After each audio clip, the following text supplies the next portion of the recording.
Though I recognize this is a very sensitive question, I think on the balance, the biblical answer is a firm yes. Christian couples are required to have kids.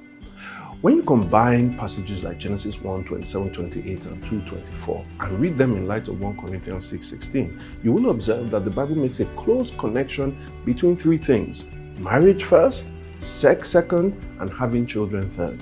In other words, according to the Bible, none of the following represent God's original plan or desire for married people: sex without marriage, marriage without sex, kids outside of marriage, and related to our question, marriage without kids. So what's wrong with deciding not to have kids even though married? It's about unity. You see, God's design for people in love is to express and seal their unity first in marriage and then continually renew it, that same unity, with sex. When fruitful, this sexual unity produces children who are an embodied human expression of that unity. Now, I'm not saying that this is the only use for sex or the only measure of fruitfulness, but that by design, scriptures point to having children as one of the primary reasons sex exists. You see, according to Genesis 1:28, having children continue the extension of God's plan to make more of the world than what those children met at birth.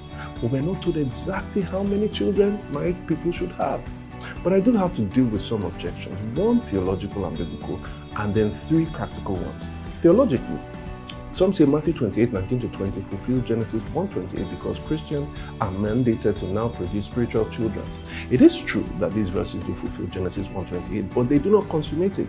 The old and new creation still dwell side by side. Christians still have the old man in us. But it's when the old creation passes, as told in Revelation 21:1, that Jesus in Matthew 22:30 says there will be no marriage, and by implication, no having of children.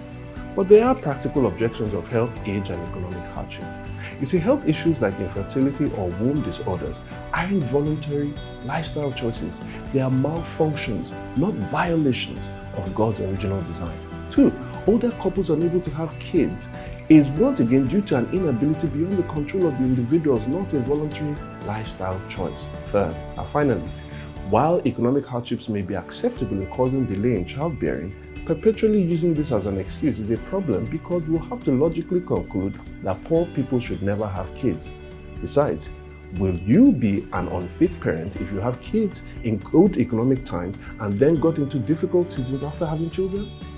You see, ultimately the original biblical design requiring parents to have kids while also acknowledging the exceptions in a fallen world is the most suitable answer.